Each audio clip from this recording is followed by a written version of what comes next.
Good morning, students. Today we will discuss a very important topic that is projectile. And we will discuss about horizontal projectile as well as oblique projectile. सबसे पहले projectile है क्या? कोई भी object जब हम space में उसको थ्रो करते हैं तो वो किसी इनिशियल वेलोसिटी के साथ मूव करना शुरू करती है under the effect of gravity. क्योंकि आपको पता है जो अर्थ है वो हर चीज़ को अपनी तरफ खींचती है। कैसे? Under the effect of gravity. ऐसे ही जब कोई ऑब्जेक्ट स्पेस के अंदर उसको फेंका जाए तो वो इनिशियल वेलोसिटी के साथ मूव करेगी और under the effect of gravity वो नीचे को आएगी, तो उसी को क्या बोलते हैं? प्रोजेक्टाइल। समझ में आया? बहुत सिंपल से। An object thrown into space with some initial velocity which then moves under the effect of gravity alone is a projectile. For example, a bullet fired from the gun, है ना? Bullet fired from the gun, a bomb released from an aeroplane, a stone thrown in any direction. ये सारी क्या है? Projectile की definitions, examples. ठीक है, जैसे आप देखोगे क्रैकर्स हम करते हैं, है ना, दिवाली पे, तो ऊपर आप आतिशबाजी देखते हो तो वो कितने ज़्यादा वो ब्राइटनेस होती है। वो सारे एग्जाम्पल क्या हैं? प्रोजेक्टाइल के एग्जाम्पल हैं। ठीक है, क्रिकेट का मैच होता है तो बॉल हिट होती है, तो वो भी क्या है? प्रोजेक्टाइल की एग्जाम्पल। ठीक है, the next, the path followed by the projectile is called trajectory. ये चीज़ याद रखनी है आपने। ठीक है, जो उसने जैसे यहाँ से यहाँ ऐसे गई, ये जो पाथ है ना, इसको क्या बोला जाता है? ट्रेजेक्टरी। मान लो यहाँ से बॉल आपने फेंकी और ऐसे कि यहाँ पे पहुँच गई, तो what is this? It is a trajectory. Clear? Now come to the types. Types of projectile. First one is horizontal projectile. Horizontal का मतलब आपको आई नो होगा पता, क्या होता है? along x axis। और vertical क्या होता है? along y axis। ठीक है, तो horizontal projectile क्या है? Horizontal projectile when a body is projected horizontally from the top of a tower or from certain height with some initial velocity, then the body is called as horizontal projectile. मान लो आप ऐसे कहीं छत पे चढ़ गए हो यहाँ पे, ठीक है, यहाँ से आपने बॉल फेंकी ऐसे, ठीक है, बॉल ऐसे फेंकी, तो ये क्या है? Horizontal projectile. No doubt ball ने ऐसे वापस नीचे ही आना है under the effect of gravity, पर आपने फेंकी कैसे है? हॉरिजॉन्टल। ठीक है, और यदि आप किसी एंगल से ऐसे फेंकते हो, मान लो ऐसे फेंकते हो, तो ये क्या होगा? इसको बोलते हैं ओब्लीक प्रोजेक्टाइल या एंगुलर प्रोजेक्टाइल। ठीक है, ये डिफरेंस है। देन ऑब्लिक प्रोजेक्टाइल क्या है? When the body is projected at certain angle, जब यहाँ पे कोई हम एंगल देते हैं, ठीक है, और जब ऑब्लिक में is projected at certain angle with the horizontal, then the body is called as a oblique projectile. Horizontal मान लो यहाँ पे ऐसे ग्राउंड पे खड़े हैं, हम यहाँ पे खड़े हैं, ठीक है, तो ये ग्राउंड है, तो इसके साथ ही हम ऐसे फेंकेंगे ना, यहाँ पे ये एंगल हॉरिजेंटल के साथ ही एक्स एक्सिस के साथ एंगल बनेगा ना, तो यही लिखा है when the body is projected at certain angle with the horizontal. जब हम किसी एंगल से हम इसको फेंकेंगे तो वो होगा ऑब्लिक प्रोजेक्टाइल, पर यदि हम किसी हाइट पे जाकर उसको हॉरिजेंटली फेंकेंगे तो वो क्या होगा? Horizontal projectile. So these are the two types of the projectile.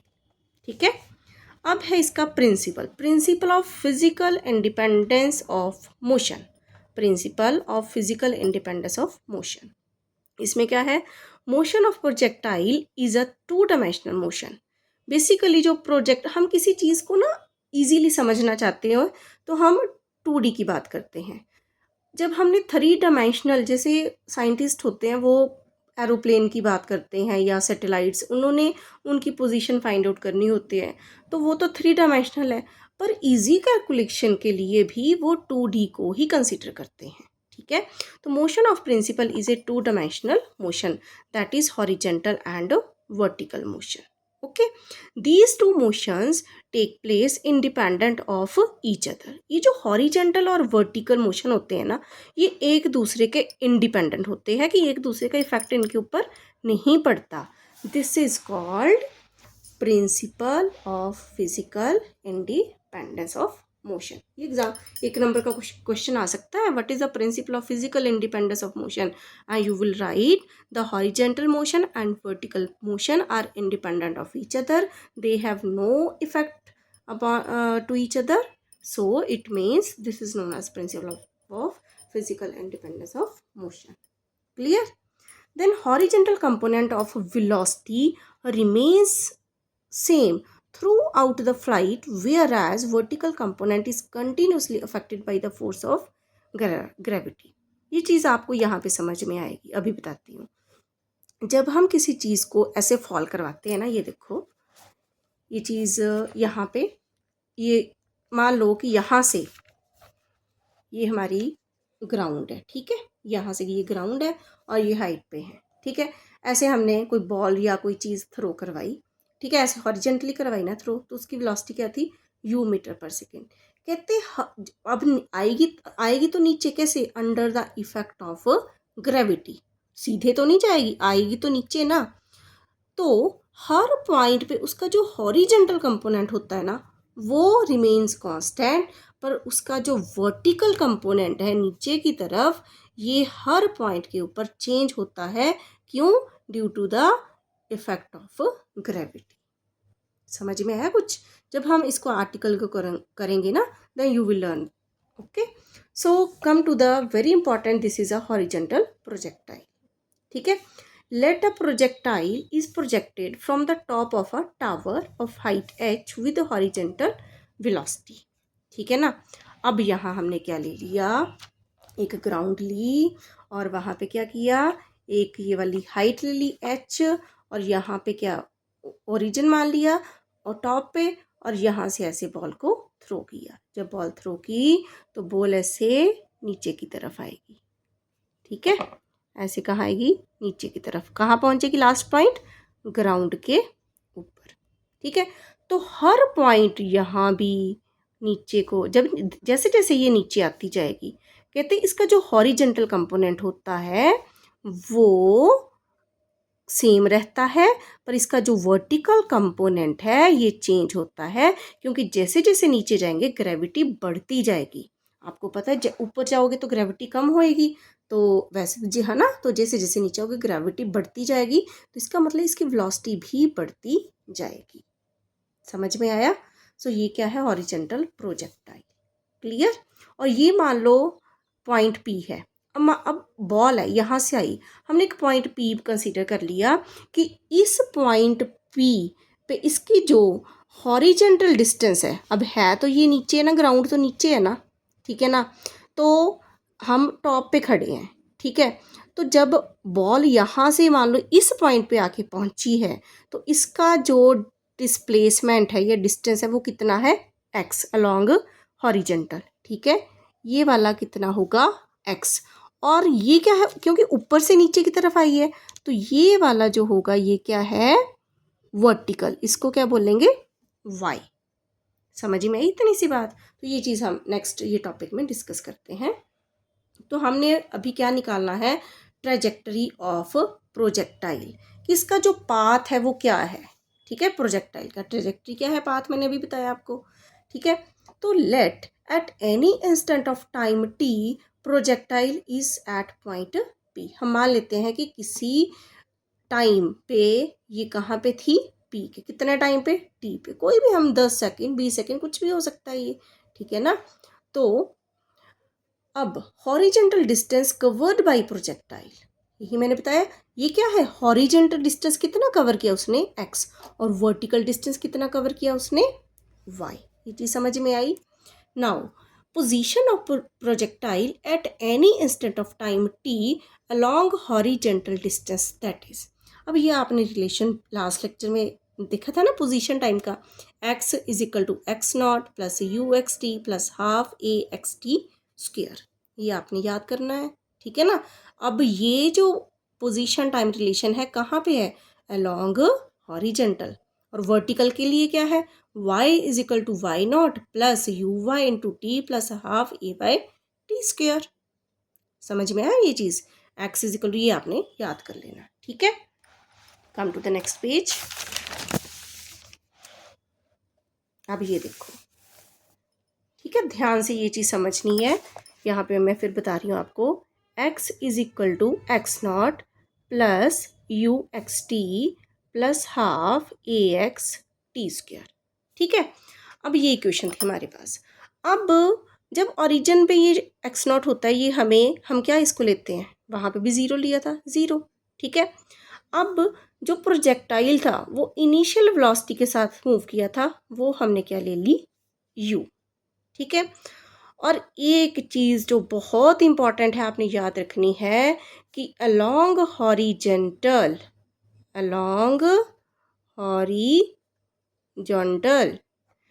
Acceleration जो होता है वो ज़ीरो कंसीडर किया जाता है, ठीक है। इसका कारण क्या है, इसका कारण आपको मैं सिंपल एक एग्जांपल देती हूँ कि एक टेबल है, ठीक है, मान लो ये टेबल है, यहाँ पे आपने एक बॉल रखी, इस बॉल को आपने फोर्स लगा दी, ये बॉल आगे चलेगी, चलती गई, है ना। अब यहाँ पर हम एक, जब हम कोई चीज़ फेंकते हैं तो एक एयर होती है, हवा होती है, एयर रेजिस्टेंस, ठीक है, उसको हम कंसीडर ना करें कि वो बहुत निग्लिजिबल है, कम है, ठीक है, उसको कंसीडर नहीं किया, तो ये जो बॉल है ये आगे चलती जाएगी, जब ये यहाँ पे पहुँचेगी, यहाँ तक तो ये चलेगी ना, पर हमने तो फोर्स सिर्फ एक बार लगाई थी, दोबारा तो हमने लगाई नहीं, सिर्फ एक बार लगाई ना। तो अब जो Newton second law of motion क्या बोलता है, F is equal to mass into acceleration, ठीक है। अब एक बार फोर्स लगा दी हमने, तो अब ये तो मूव करी जा रही है, अब तो हमने एक्सटर्नल फोर्स कोई लगाई नहीं है, ठीक है, तो वो कांस्टेंट वेलोसिटी के साथ मूव कर रहा है। जब वो कांस्टेंट वेलोसिटी के साथ मूव कर रहा होगा, इट मीन्स उसका एक्सेलरेशन क्या होगा, ज़ीरो। पर जैसे ही वो यहाँ पे पहुँचेगी, under the effect of gravity ball क्या हो जाएगी, नीचे गिर जाएगी। समझ में आई बात, ये चीज़ आपने याद रखनी है। ऐसे ही जब हम किसी चीज़ को ऐसे हाइट से फेंकते हैं तो इसका जो हॉरिजेंटल एक्सेलरेशन होगा वो क्या होगा, हमेशा ज़ीरो होगा, ठीक है, क्योंकि यहाँ पे कोई एक्सटर्नल फोर्स हम कंसीडर नहीं कर रहे। जब एक्सटर्नल फोर्स कोई कंसीडर ही नहीं कर रहे तो एक्सेलरेशन क्या होगा, ज़ीरो होगा। ये कॉन्सेप्ट समझना बहुत ज़रूरी है, ठीक है। तो इसका मतलब हमारे पास क्या आ गया, x is equal to x not zero, u x की जगह क्या लिखा, यू टी, ठीक है, प्लस हाफ, ये क्या आ गया, ज़ीरो टी स्क्वायर। इसका मतलब x क्या आ गया, यू टी, और टाइम कितना आ गया, x अपॉन यू। यहाँ तक समझ में आ गया, x अपॉन यू, ये चीज़ समझनी है आपने, ठीक है। यही चीज़ मैंने लिखी है, no external force along horizontal, तो इसलिए जो एक्सेलरेशन है वो ज़ीरो है, x is equal to u t and t is equal to x upon u. Now position of particle at any instant of time along y axis. अब y axis में क्या है, y is equal to y not plus u y t plus half a y t square. अब यहाँ पे एक चीज़ आपने और याद करनी है, अब ये देखो y के लिए क्या इक्वेशन थी, y not plus u y t plus half a y t square, ये थी ना। अब वाई नॉट तो हम मान लो ज़ीरो कंसीडर करेंगे क्योंकि इनिशियल है, ठीक है। अब जो यू वाई है ये, अब यहाँ पे ये याद रखना है, अलोंग वर्टिकल, ठीक है, अलोंग वर्टिकल, ये यू वाई इनिशियल वेलोसिटी है, क्या है ये, इनिशियल वेलोसिटी।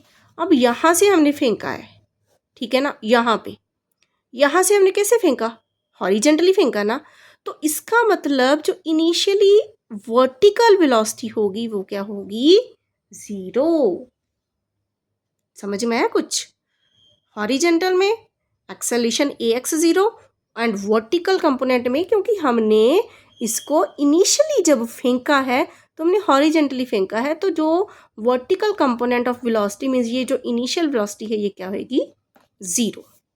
इसका मतलब हमारे पास ये क्या बन जाएगा, y is equal to y not zero है तो ये भी ज़ीरो, और इस केस में ए वाई की वैल्यू क्या होगी एक्सेलरेशन की, जी, क्योंकि ये क्या जा रहा है, नीचे को जा रहा है, ठीक है, कहाँ जा रहा है, नीचे की तरफ जा रहा है, क्लियर। तो ए वाई की वैल्यू हम क्या लेंगे, जी, तो वाई क्या आ गया, ये भी ज़ीरो, ये भी ज़ीरो, तो हाफ जी टी स्क्वायर, ठीक है, y is equal to half g t square. अब ये जो टी की वैल्यू निकाली थी एक्स अपॉन यू स्क्वायर, ये यहाँ पे हम पुट कर देंगे, clear. So y is equal to half g t square हमारे पास आ गया। तो using 1/2 y is equal to 1/2 g, t की वैल्यू क्या है एक्स अपॉन यू का स्क्वायर, ठीक है। अब y is equal to g, ये आ गया 2u स्क्वायर और ए एक्स स्क्वायर को अलग से लिख दिया, ठीक है। सिंपल इसको लिखा ही है हमने, ये देखो दोबारा यहाँ लिख देती हूँ मैं 1/2 g x square upon u square. अब ये वाली जो टर्म है इसको इकट्ठा लिख दिया, g upon 2u square x square को अलग लिख दिया, ठीक है। So y is equal to k x square, ये कांस्टेंट है ना, तो इसको हमने एक कांस्टेंट k मान लिया, k is equal to g upon 2u square, ठीक है। सो ये इक्वेशन आपकी आ गई 3, ठीक है। This one equation 3 is the equation of parabola of first order, hence path followed by projectile is parabolic। ये जो पाथ होता है ना, ये क्या है y is equal to k x square, ये वाली जो इक्वेशन है ये कौन सी इक्वेशन है पैराबोला की ऑफ फर्स्ट ऑर्डर, ठीक है।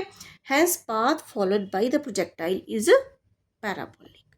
तभी तो आपने मैथ्स में पढ़ा होगा कि हर पैराबोला का जो ग्राफ बनता है वो कुछ ऐसे बनता है, ऐसे, है ना, पैराबोला, ठीक है। तो इसलिए ये भी क्या है, एक जो हॉरिजेंटल प्रोजेक्टाइल का ट्रेजेक्टरी पाथ है वो क्या है पैराबोलिक। ये क्वेश्चन आ सकता है, prove that the trajectory of a projectile is parabolic.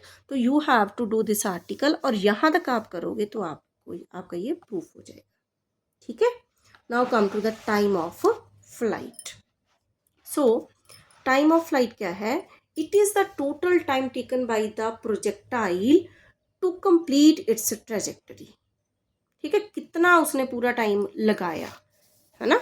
ऐसे यहाँ से ऐसे गई ऑब्जेक्ट, ये ग्राउंड है हमारी, ये ऐसे यहाँ से लेके यहाँ तक उसको पहुँचे तो कितना समय लगा, वो क्या है, that is a time of flight. ये हमने फाइंड आउट करना है। It is the total time taken by the projectile to complete its trajectory.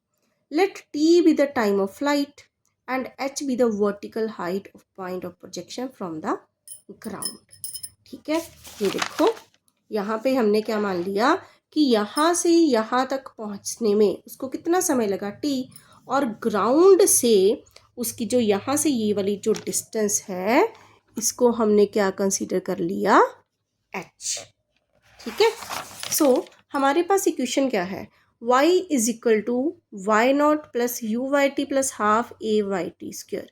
क्योंकि हमें हमारे पास दो चीज़ें हैं, एक तो टाइम और दूसरा हाइट, ठीक है। इसलिए हम ये वर्टिकल पोजीशन टाइम का जो रिलेशन है यहाँ पे यूज़ करेंगे, हॉरिजेंटल का यूज़ नहीं करेंगे, क्योंकि यहाँ पे हमने हाइट की बात हो रही है, ठीक है। तो ये आपकी क्वेश्चन नंबर 4। अब हमने y को क्या कंसीडर कर लिया, h टोटल हाइट, ए वाई की वैल्यू हमें पता है g है, एंड जो टाइम है वी नो, हमने क्या माना, let t be the time, y not will be 0 and along vertical u y will be 0 because it is the initial velocity. समझ में आया। सो इक्वेशन 4 बिकम्स, ये भी 0, ये भी 0, बचा क्या, दिस वन, ठीक है। तो y is equal to h is equal to 1/2 a y की जगह g t square, okay. So what is t square, cross multiply किया टी स्क्वेयर, ये इधर चला जाएगा 2h, g नीचे आ जाएगा, okay.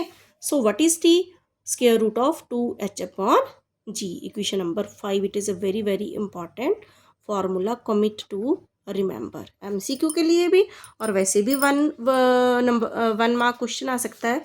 Find the time of flight, तो आपने सिंपल वो प्रोजेक्टाइल की डायग्राम ऐसे वाली बनानी है इसमें, ठीक है। तो ये वाला हमने कंसीडर कर लिया, this is a height h, और यहाँ पे ये टोटल टाइम ऑफ फ्लाइट आ गया। हर पॉइंट पे ये सिंपल आप ऐसे डायग्राम बना दो, इसमें क्या है, ठीक है।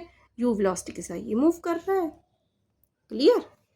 Then so when a body is projected from the top of a tower, then the time taken by it to reach the ground is independent of velocity of projection but depends on the height of the tower। ये देखो बहुत important line है ये, t is equal to root of 2h/g। यहाँ पे कोई velocity आपको दिख रही है? नहीं दिख रही ना। तो कहते हैं कि जो टाइम ऑफ फ्लाइट है कि कितने समय में वो पहुंच रहा है, क्योंकि और ये जो टाइम ऑफ फ्लाइट किसके ऊपर डिपेंड करता है? हाइट के ऊपर, ना कि वेलोसिटी के ऊपर, इंडिपेंडेंट ऑफ वेलोसिटी। ठीक है ना। तो डिपेंड जितनी हाइट पे आप जाओगे, जैसे जितना हाइट पे जाओगे उतना ही जो टाइम है वो बढ़ता जाएगा।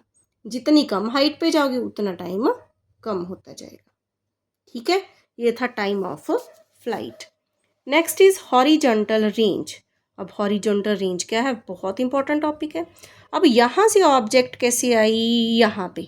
ठीक है, तो ये वाली ग्राउंड से लेकर कहाँ तक वो पड़ी है, ये इसकी क्या होती है? रेंज। ठीक है ना, कितनी रेंज तक वो जा सकती है। तो it is the horizontal distance travelled by the projectile during its time of flight and denoted by r. ठीक है, ये क्या है? Horizontal distance travelled by the projectile during its time of flight and denoted by r. अब हमने horizontal की बात हो रही है, तो we will discuss the x is equal to x not u plus u x t plus half a x t square.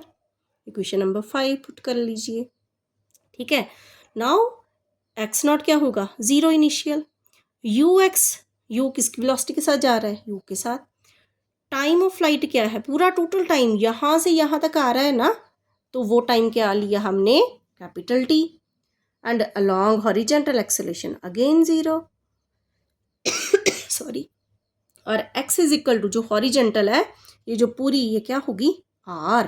जैसे पीछे वर्टिकल y में y is equal to h लिया था ना, ये वाला y is equal to h, और यहाँ पे x क्या लेंगे? r, range. ये चीज़ें हमने यहाँ पे हमने पुट करनी है। x की जगह क्या लिखोगे? r, x नॉट 0, ux क्या है? u, t कैपिटल T, और ये टर्म तो 0 आ जाएगी। ठीक है, come to the next page. ये देखो क्या बन गया। नहीं है तो एक बार मैं यहाँ से समझाती हूँ आपको। ये देखो क्या थी question? x is equal to x not u x t plus half a x t square. X not initial 0, x क्या है? Range, u x initial velocity u, a x क्या है? 0। ये क्वेश्चन क्या बन जाएगी? r, ये 0 बन जाएगी, ये क्या है? u and t, r is equal to u t. अब t का फॉर्मूला हमें अभी हमने निकाला है 2h/g, तो r क्या आ गया? u 2h/g। ये भी बहुत इंपॉर्टेंट है, कमिट टू रिमेंबर, याद रखना है आपने। ठीक है, तो this is a commit to remember. It shows horizontal range of projectile increases with increase in velocity of projection. अब जो रेंज है वो किसके ऊपर डिपेंड करती है?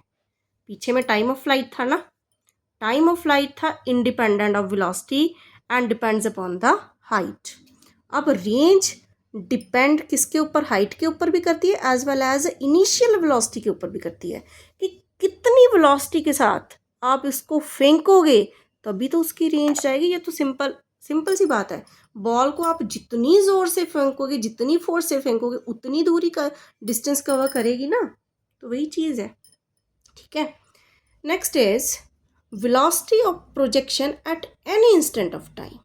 अब हमने वेलोसिटी निकालनी है कि किसी भी इंस्टेंट ऑफ टाइम पे, कि कहीं भी ऐसे जा रही, ऐसे आई है बॉडी, है ना। हमने एक पॉइंट चूज कर लिया कि उस पॉइंट पे उसकी वेलोसिटी कितनी है। Velocity of projection at any instant of time आप यहाँ पे फाइंड आउट कर सकते हो, यहाँ पे कर सकते हो, यहाँ पे कर सकते हो। ठीक है, तो ये चीज़ है। So it is the resultant velocity of the projectile at instant of time. अब यहाँ पे हमने ये क्या है? रिजल्टेंट निकालेंगे किसका? अलॉन्ग वी एक्स और अलॉन्ग वी वाई। उनका जो रिजल्टेंट होगा वो क्या होगी? उस पॉइंट के ऊपर वेलोसिटी ऑफ प्रोजेक्शन। ठीक है, let at any instant of time t projectile is at point p. मान लो कि टी टाइम पे ऑब्जेक्ट कहाँ पे है? पी पे। For the motion of projectile along horizontal direction. अब हमने वेलोसिटी दोनों तरफ देखनी है, अलॉन्ग एक्स, हॉरिजेंटल भी और अलॉन्ग वर्टिकल भी।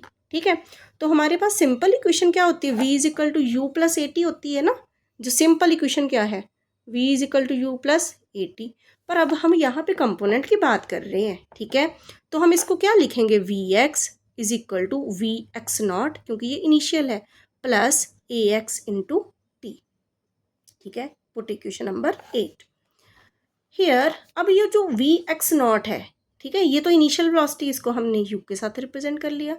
तो ए एक्स मीन्स हॉरिजेंटल है, तो ए एक्स क्या होएगा, 0। तो इसका मतलब ये जो इक्वेशन क्या बन गई, v x is equal to u, means horizontal component में जो वेलोसिटी है ऑब्जेक्ट की वो क्या है, यू, जो इनिशियली थी, जैसे फेंकी, क्योंकि यही हमने पढ़ा है कि जो हॉरिजेंटल वेलोसिटी है, जो कंपोनेंट है वेलोसिटी का, वो हर टाइम पे कांस्टेंट रहता है, पर जो वर्टिकल कंपोनेंट है वो चेंज होता है due to effect of gravity. ये चीज़ समझ में आई। तो इसलिए वी एक्स क्या है, यू, हमने यू वेलोसिटी के साथ ही इसको फॉल करवाया था, तो इसका मतलब हर पॉइंट के ऊपर इसकी वेलोसिटी, जो हॉरिजेंटल कंपोनेंट है वो यू ही रहेगा, पर वर्टिकल कंपोनेंट चेंज होगा। Now for vertical motion, vertical motion के लिए v Y is equal to again v y not plus a y t. अब वी वाई नॉट क्या है, इनिशियल वेलोसिटी, वर्टिकल कंपोनेंट के लिए ये क्या है, 0। ठीक है, डिस्कस किया हमने, क्योंकि इनिशियल वेलोसिटी वर्टिकल कंपोनेंट के लिए क्या होगी, 0 होगी, और ए वाई की वैल्यू क्या है, जी। ठीक है, तो ये क्या बन गया, v Y is equal to, ये 0 है, जी टी। ठीक है, so what is the value of v y, 0 plus g t, so v g is equal to g t. ठीक है, अब हमारे पास equation 11, as components of velocity that is vx and vy are mutually perpendicular to each other। ये तो है ही है, जो velocity component है ये वाले, ये दोनों एक दूसरे के म्यूचुअली परपेंडिकुलर होते हैं, 90 डिग्री का एंगल बनता है।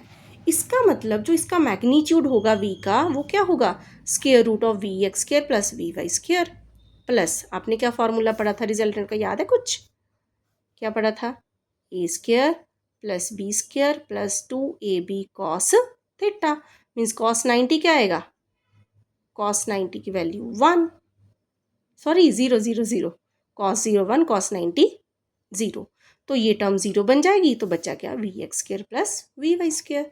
सो v is equal to, put the value of v की वैल्यू क्या थी, यू स्क्वायर, यू है ना, यू स्क्वायर आ जाएगा, वी वाई की g square t square. So let, ये चीज़ आ गई हमारा, ये है वेलोसिटी। ठीक है, किसकी, प्रोजेक्टाइल की, at any instant of time. Clear, अब हम इसका एंगल ढूंढ लेते हैं। Let resultant velocity makes an angle beta with horizontal direction. अब ये नीचे आ रहा है, डायरेक्शन तो इसके किसी एंगल में तो आ रहा है ना, है ना, तो ये जो है प्रोजेक्टाइल है, ठीक है, हॉरिजेंटल डायरेक्शन तो इस तरफ है, इसके साथ कौन सा एंगल बना रहा है, मान लो बीटा बना रहा है। ठीक है, जहाँ तो ऐसे नीचे नीचे आ रहा है ना, तो रिजल्ट, और इधर वी एक्स है, इधर वी वाई है, तो बीच में ऐसे रिजल्टेंट है, ये जो रिजल्टेंट है ये हॉरिजेंटल के साथ मान लो एंगल बना रहा है बीटा, तो टेंजेंट बीटा क्या होएगा, v y upon v x, v y upon v x, v y की value g t upon u. ठीक है, that is beta is equal to tangent inverse, ठीक है, जी टी अपॉन यू। तो जी की value पता हो, टी की वैल्यू पता हो, यू की वैल्यू पता हो, तो हम एंगल निकाल सकते हैं, तो किस एंगल के साथ वो नीचे आ रहा है तो वो भी फाइंड आउट, उसकी डायरेक्शन पता चल सकती है। ठीक है, तो ये था आपका velocity of projection at any instant of time. Next, velocity of projectile when the projectile hits the ground. अब प्रोजेक्टाइल कहाँ पे हिट हो गया, ऐसे ग्राउंड पे, velocity of projectile when the projectile hits the ground, ये हमने फाइंड आउट करना है।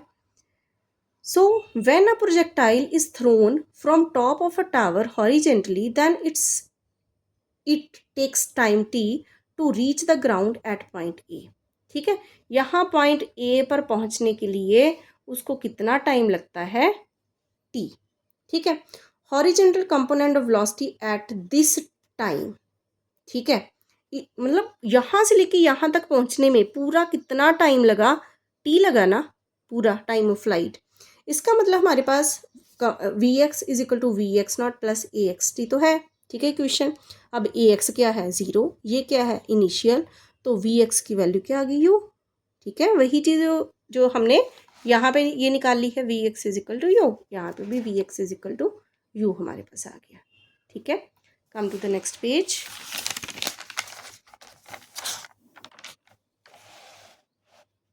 Now vertical component of velocity v y, that is v y not plus a y t. V y not क्योंकि ये vertical component है, ये 0 है, ए y की वैल्यू जी है, और टाइम टोटल कितना है, कैपिटल टी, तो वी वाई कितना आ गया, जी इंटू टी, ठीक है। अब टी की वैल्यू कितनी है, square root of 2h upon g, ये आपको याद रखनी पड़ेगी। Put this value here, v y कितना आ गया, g square root of 2h upon g. मैं आपको सॉल्व करके बताती हूँ। यहाँ पे पहले हमारा क्या था, स्टार्टिंग वाला v x is equal to v x not plus a x t, ठीक है। अब जो वी एक्स है, ये वाला क्या है, इनिशियल था ना, ये तो आ गया यू, इसमें ए एक्स क्या है, 0, तो ये तो आ गया वी एक्स की वैल्यू 0। अब आ जाओ वी वाई के ऊपर, वी वाई क्या है, v y not plus a y t. अब वी वाई नॉट, ये तो vertical component of velocity initial है, ये तो 0, ए वाई की वैल्यू जी, और टी क्या, हमारे पास पूरा टाइम ऑफ फ्लाइट, क्योंकि यहाँ से यहाँ तक पूरा कितना समय लगा वो देखना हमने। तो ये क्या बन गया, v Y is equal to ये 0, ए वाई की वैल्यू कितनी है, जी, और ये आ गई टी। अब टी की वैल्यू हमें पता है क्या है, 2h अपॉन जी, ये पुट करो आप यहाँ पे, क्या आ गया, 2h अपॉन जी, ठीक है। अब इस जी को हमने अंदर लेके जाना है, ठीक है, इस जी को, क्योंकि इधर भी है तो हमने इस जी को अंदर लेके जाएंगे। ये 2h तो एज इट इज लिख दिया, इसको मैं जी स्क्वायर लिख सकती हूँ, तभी जी स्क्वायर का स्क्वायर रूट जी होता है ना, तो इसको अंदर के तो ये स्क्वायर बन गया, नीचे जी तो है, ये कैंसिल हो गया, तो हमारे पास क्या बन गया, 2gh, ये आ गया वी वाई की वैल्यू। तो हमारे पास जो रिजल्टेंट था वो क्या था, v x square plus v y square, क्योंकि हमने वेलोसिटी एंड पे बतानी इस पे क्या है, ठीक है। तो v कितना आ गया, v x square plus v y square, put the value, v x की वैल्यू कितनी निकाली हमने, यू स्क्वायर, प्लस इसकी वैल्यू क्या निकाली, स्क्वायर रूट ऑफ 2gh का स्क्वायर। अब ये स्क्वायर है, ये स्क्वायर रूट है, ये खत्म हो जाएगा, बचा क्या, यू स्क्वायर प्लस 2gh। तो ये आपका वेलोसिटी आ गई एट द एंड पॉइंट, समझ में आया। सो देयरफॉर रिजल्टेंट वेलोसिटी, ये देखो V Y is equal to G 2h upon G, फिर जी को अंदर लेके गए, ये कैंसिल हो गया, 2gh, so v Y is equal to gh, therefore resultant velocity when projectile hits the ground, v is equal to v x square plus v y square square root, put the values, u square plus this one, ये square root, square और square root cancel हो जाएगा, तो u square plus 2gh, commit to remember, इसको भी याद रखना है, ठीक है। It is the velocity when the projectile reaches at its last point, ठीक है, means hits the ground. So this is your today's lecture. It's a horizontal projectile, time of flight, range, everything, and please try to understand this chapter. Okay, then thank you, take care, bye bye.